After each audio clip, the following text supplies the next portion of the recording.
Assalamualaikum warahmatullahi wabarakatuh. Sholawat serta salam kita panjatkan kepada Nabi Muhammad Shallallahu Alaihi Wasallam. Semoga kita semua senantiasa dalam lindungan dan kasih sayangnya.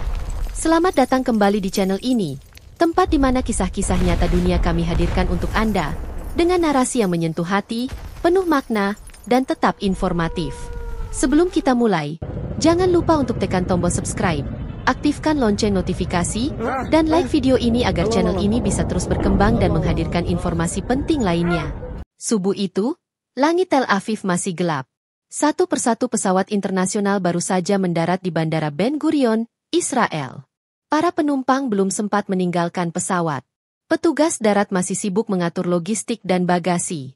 Tiba-tiba, alarm rudal berbunyi. Bukan seperti biasanya. Frekuensinya lebih cepat, lebih padat, dan suaranya mengandung kepanikan yang tak biasa. Hanya dalam waktu kurang dari 3 menit, sistem pertahanan udara Israel mendeteksi objek asing melesat dengan kecepatan hipersonik dari arah timur, dari kawasan yang tak asing lagi dalam sejarah konflik mereka, wilayah Republik Islam Iran. Dalam hitungan detik, langit Tel Aviv berubah terang. Bukan karena matahari terbit, tapi karena ledakan besar yang menghantam pusat utama Bandara Ben Gurion. Kilatannya menyilaukan. Suaranya memekakkan telinga. Dan dalam waktu kurang dari 5 menit kawasan itu berubah jadi lautan api. Warga panik. Evakuasi darurat dilakukan. Beberapa bagian bandara runtuh. Sistem komunikasi lumpuh. Pesawat-pesawat yang baru saja mendarat terbakar. Seluruh dunia sontak terkejut. Media-media internasional serentak mengubah headline pagi mereka.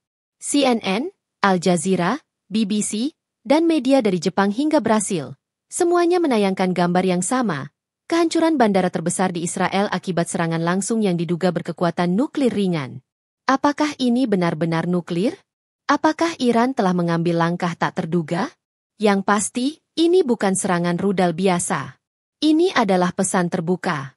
Pesan yang tidak lagi dikirim lewat diplomasi, tapi melalui api dan dentuman. Israel pun bungkam. Tidak ada pernyataan resmi selama 2 jam setelah kejadian. Hanya sirene. Hanya tangisan. Dan hanya ketakutan yang menyelimuti langit Tel Aviv. Dunia kini menatap Timur Tengah. Apa yang akan terjadi selanjutnya? Pagi itu, udara Tel Aviv terasa ganjil. Matahari belum benar-benar naik, tapi suasana kota sudah mulai ramai. Bandara Ben Gurion seperti biasa beroperasi padat. Deretan pesawat komersial mengantre di landasan, membawa penumpang dari berbagai negara. Namun, satu hal yang tak terlihat oleh mata para penumpang adalah sensor radar militer Israel yang tiba-tiba menangkap pergerakan aneh. Objek berkecepatan tinggi muncul dari arah timur, lebih cepat dari rudal balistik biasa, dan lebih senyap dari pesawat tempur generasi kelima. Awalnya dikira hanya latihan militer. Tapi saat benda itu melampaui batas waktu intersepsi, sistem pertahanan Iron Dome dan Navy Test Link secara otomatis aktif. Mereka menembakkan rudal pencegat tapi gagal. Objek itu terlalu cepat, terlalu kecil, dan terlalu tepat. Pukul 6.03 waktu setempat. Ledakan itu terjadi. Bukan di perbatasan. Bukan di pangkalan militer. Tapi tepat di landasan pacu utama Bandara Ben Gurion. Kilatan cahayanya terlihat dari seluruh sudut kota Tel Aviv. Gelombang kejutnya membuat kaca-kaca gedung pecah dalam radius 3 km. Api membumbung. Suara sirene menyatu dengan jeritan warga. Belasan pesawat terbakar. Menara kontrol utama runtuh. Lebih dari 200 korban langsung dievakuasi, termasuk staf bandara, pilot, dan warga sipil yang berada di lokasi. Para analis militer dunia menyebutnya sebagai serangan strategis paling berani dalam sejarah konflik modern. Iran diduga kuat menjadi dalang, meski belum ada pernyataan resmi saat itu. Namun teknologi dan arah peluncuran tidak bisa dibantah. Beberapa jam kemudian, media pemerintah Iran merilis sebuah video pendek. Tampak sebuah kendaraan peluncur rudal tengah mengarah ke langit gelap. Di bawahnya tertulis satu kalimat singkat dalam bahasa Persia. Hari ini, bukan hanya peringatan. Dunia pun geger. Bandara Ben Gurion, simbol utama koneksi Israel dengan dunia, telah lumpuh total. Seluruh penerbangan dialihkan. Ribuan penumpang terjebak. Ekonomi terguncang. Dan lebih dari itu, kepercayaan diri Israel mulai goyah. Sebab ini bukan sekadar serangan. Ini adalah simbol kekuatan baru. Dan pagi di Tel Aviv tidak lagi sama seperti kemarin. Langit Tel Aviv masih menghitam, meski api di Bandara Ben Gurion mulai padam. Tim evakuasi berjibaku tanpa henti. Warga diminta tetap di dalam rumah. Namun di balik layar pemerintahan, para petinggi militer Israel sudah masuk ke mode darurat penuh. Pukul 8.47 waktu setempat, Perdana Menteri Israel akhirnya muncul dalam konferensi pers terbatas. Wajahnya pucat, matanya sembab. Dengan suara tegas ia berkata, "Kami sedang diserang, dan balasan akan segera datang." Tak lama berselang, pesawat-pesawat tempur F-35I Israel lepas landas dari pangkalan udara Nevatim. Tujuan mereka, perbatasan barat Suriah, wilayah yang diyakini sebagai koridor rahasia pengiriman rudal Iran ke Lebanon. Dalam 1 jam, 4 lokasi strategis hancur, depot senjata, pos komunikasi, dan konvoi militer. Namun, dunia tidak melihat ini sebagai balasan yang sebanding. Sebab yang hancur sebelumnya adalah jantung sipil, bandara internasional terbesar. Dan kini, semua mata mengarah ke satu pertanyaan. Mengapa Iran menyerang duluan? Jawabannya perlahan muncul dari balik layar politik yang selama ini tertutup rapat. Beberapa hari sebelumnya, pasukan intelijen Israel, Mossad, diduga telah melakukan operasi rahasia di wilayah Isfahan, Iran. Targetnya adalah fasilitas pengayaan uranium kecil yang dekat dengan kawasan sipil. Meski tak diberitakan luas, Iran menyimpan rekaman satelit dan menyebarkannya ke negara-negara sekutunya secara diam-diam. Bagi Iran, itu bukan sekadar provokasi. Itu dianggap penistaan kedaulatan. Dan serangan ke Ben Gurion adalah jawaban langsung yang menyayat balik harga diri lawan. Namun bukan hanya soal balas dendam. Iran juga tengah menunjukkan sesuatu yang lebih besar, kesiapan teknologi militer nuklir strategis. Para analis pertahanan di Wina dan Berlin mencatat bahwa rudal yang digunakan tidak biasa. Kecepatannya menyamai rudal hipersonik. Jejak ledakannya menunjukkan kemungkinan mengandung bahan peledak termonuklir dalam skala kecil, bukan untuk merusak kota, tapi cukup untuk menghancurkan satu target dengan sempurna, tanpa mengakibatkan kontaminasi besar. Sebuah inovasi baru dan berbahaya. Balasan Israel terus berlanjut di hari itu. Namun, setiap serangan mereka ke wilayah luar negeri hanya membuat opini dunia semakin terbelah. Beberapa negara barat tetap mendukung Israel. Tapi negara-negara Asia dan Timur Tengah mulai mempertanyakan, siapa yang sebenarnya melewati batas lebih dulu? Konflik ini, perlahan tapi pasti, membuka kembali luka lama. Tentang tanah, tentang identitas, tentang sejarah darah dan dendam yang tak pernah benar-benar sembuh. Dan kini, luka itu kembali menganga, lebih lebar, dan lebih panas dari sebelumnya. Sore itu, dunia seperti berdiri di atas bara api. Beberapa jam setelah kehancuran Bandara Ben Gurion, pasar saham global mulai limbung. Nilai tukar shekel, mata uang Israel, terjun bebas. Harga minyak dunia melonjak drastis, melewati $120 per barel. Dan yang paling mencengangkan, semua markas besar militer Amerika Serikat, Rusia, dan Tiongkok aktifkan status siaga 1. Di New York, Dewan Keamanan PBB menggelar sidang darurat. 5 negara pemegang hak veto saling lempar argumen. Amerika mendesak Iran untuk menghentikan agresi. Rusia meminta Israel mundur dari operasi luar negeri. Tiongkok menyerukan deeskalasi dan menolak keterlibatan militer internasional. Namun, suasana rapat mencekam. Tidak ada satupun negara yang benar-benar bisa meredakan ketegangan. Sebab fakta di lapangan telah berubah. Senjata pemusnah massal telah digunakan secara terbuka untuk pertama kalinya dalam konflik Timur Tengah modern. Sementara itu, di Iran rakyat turun ke jalan. Namun bukan untuk merayakan, melainkan untuk bersiap. Sirene kota Teheran berbunyi. Sekolah diliburkan. Cadangan bahan makanan mulai dibagikan. Pemerintah mengeluarkan surat edaran, potensi serangan balasan dengan kekuatan maksimal sangat mungkin terjadi. Iran mengklaim mereka tidak sedang mencari perang terbuka, tapi siap jika terpaksa. Dan dalam siaran televisi resminya, seorang juru bicara militer Iran berkata dengan tenang, "Kami tidak ingin memulai, tapi kami tidak akan mundur. Kami telah menunggu puluhan tahun untuk saat seperti ini."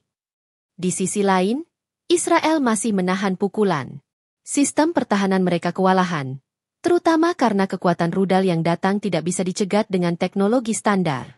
Yang mengejutkan, pemerintah Israel belum mengaktifkan sistem balistik strategis mereka, termasuk senjata nuklir cadangan yang selama ini hanya menjadi mitos. Para pengamat menilai bahwa Israel sedang berada dalam posisi genting. Mereka harus memilih antara mempertahankan citra kekuatan atau mempertimbangkan nasib regional. Warga dunia menyaksikan semuanya melalui layar kaca. Di media sosial, tagar-tagar seperti Tel Aviv Burning, Iran Strikes Back, dan WW3 Alert menjadi trending global. Namun dari balik semua suara digital itu, ada ketegangan nyata yang menyelimuti atmosfer diplomasi internasional. Dunia kini tidak lagi hanya berbicara soal serangan rudal, tapi tentang batas baru yang telah dilampaui, dan tentang apa yang mungkin datang setelah ini. Detik-detik kritis itu terus berdetak, dan tak seorang pun bisa menebak kapan tombol merah berikutnya akan ditekan. Biasanya, ketika diserang, Israel akan segera membalas dengan kekuatan penuh. Jet tempur diberangkatkan. Rudal diluncurkan. Serangan balik dilakukan dengan akurasi militer yang menakutkan. Namun kali ini, sesuatu terasa berbeda. Sudah hampir 24 jam sejak Bandara Ben Gurion hancur. Tapi belum ada serangan balik besar dari Israel. Pasukan udara mereka memang menargetkan gudang senjata di Suriah dan Lebanon, tapi itu dianggap serangan simbolik. Bukan balasan setara terhadap kerusakan fatal yang telah terjadi. Di markas militer IDF, suasana sunyi.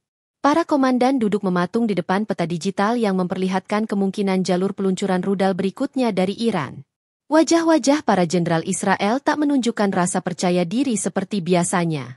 Bukan karena mereka tidak mampu membalas, tapi karena untuk pertama kalinya, mereka merasa benar-benar tidak siap menghadapi jenis senjata yang digunakan Iran. Rudal itu terlalu cepat, terlalu canggih, dan lebih penting lagi, memiliki efek psikologis yang mematikan. Sistem Iron Dome yang selama ini jadi kebanggaan Israel, ternyata tidak mampu menjangkau rudal hipersonik dengan akurasi sebesar itu. David Esling, pertahanan generasi terbaru, pun hanya bisa mendeteksi bukan mencegat. Artinya, Iran telah menunjukkan bahwa mereka kini memiliki keunggulan dalam teknologi rudal jarak jauh. Lebih mengejutkan lagi, informasi dari Lembaga Pertahanan Sipil menunjukkan bahwa lebih dari 60% rakyat Israel kini merasa tak aman tinggal di kota besar. Banyak yang mulai meninggalkan Tel Aviv, Yerusalem, dan Haifa menuju daerah utara dan perbukitan, daerah yang dianggap lebih aman dari serangan langsung. Media internasional mulai bertanya, apakah Israel sedang berada di ujung tali? Apakah kekuatan mereka selama ini hanya ilusi, yang kini mulai terkoyak oleh realitas baru? Beberapa negara sekutu, termasuk Amerika, mengirim bantuan intelijen dan persenjataan tambahan. Namun, hingga saat ini, Israel belum berani mengaktifkan kekuatan balistik strategis mereka. Bukan karena tak mampu, tapi karena tahu, jika itu dilakukan, maka perang ini bisa berubah menjadi bencana global yang tak terkendali. Sementara itu, dari dalam negeri Israel, tekanan datang dari dua arah. Kaum konservatif menuntut aksi militer besar-besaran. Tapi pihak oposisi dan masyarakat sipil meminta agar diplomasi segera diutamakan. Dalam kebingungan itu, satu kenyataan tak bisa dibantah. Untuk pertama kalinya sejak negara ini berdiri, Israel benar-benar terpojok. Bukan hanya di medan perang, tapi dalam pertarungan citra, moral, dan pilihan-pilihan yang semakin sulit mereka ambil. Ketika dunia nyaris kehilangan harapan, ketika rudal telah bicara dan diplomasi terdengar seperti bisikan yang tak didengar, tiba-tiba, dari arah yang tak terduga, suara perdamaian muncul. Lembut, tapi cukup nyaring untuk mengguncang podium-podium panas yang penuh emosi. Di Istanbul, seorang ulama terkemuka berdiri di depan ribuan jamaah saat khutbah Jumat. Dengan suara bergetar ia berkata, "Jika kalian membalas api dengan api, maka dunia ini akan jadi bara. Tapi jika kalian membalas luka dengan akal, maka harapan akan tetap hidup." Kutipan itu viral. Dalam hitungan jam, pemimpin keagamaan dari Amman, Doha, hingga Beirut mulai menyerukan hal yang sama. Cukup. Hentikan sebelum terlambat. Dari sisi diplomatik, suara perdamaian datang dari kawasan Teluk. Uni Emirat Arab, Qatar, dan Oman, yang selama ini jarang sejalan, tiba-tiba kompak mengajukan proposal gencatan senjata darurat. Bahkan Arab Saudi, yang selama ini lebih cenderung diam, akhirnya angkat suara secara resmi. Kami tidak membela siapapun, tapi kami akan menentang siapa saja yang membawa dunia menuju kehancuran. Seruan itu menggema. Dan untuk pertama kalinya dalam seminggu terakhir, nada-nada keras mulai melunak. Iran, lewat Menteri Luar Negerinya, memberikan isyarat. Mereka bersedia menunda semua peluncuran senjata lanjutan selama Israel menghentikan agresi udara di Suriah dan Libanon. Sinyal ini ditangkap dunia sebagai celah perdamaian yang langka. Sebab keduanya, Iran dan Israel, selama puluhan tahun tak pernah mau membuka ruang kompromi. Namun kini, mereka sama-sama berada di ujung. Sama-sama telah merasakan bahwa satu langkah salah lagi bisa membuat segalanya tak bisa diperbaiki. Di dalam negeri Israel sendiri, tekanan untuk damai makin besar. Rakyat yang semula ingin balas dendam, kini mulai berpikir ulang setelah melihat korban sipil dan ketidakpastian ekonomi. Demonstrasi besar-besaran terjadi di Yerusalem. Ribuan warga membawa spanduk bertuliskan, "Kami ingin hidup, bukan mati dalam harga diri yang hampa." Lalu datang satu peristiwa yang mengubah suasana. Seorang gadis kecil dari Iran, bernama Zahra, mengunggah video singkat. Dalam video itu ia berkata sambil menangis, "Jika Israel membalas lagi, aku takut kehilangan adik bayiku. Tapi jika Iran menembak lagi, aku takut aku yang tak bisa bangun esok hari." Video itu menyebar luas. Bahkan ditayangkan di beberapa media internasional.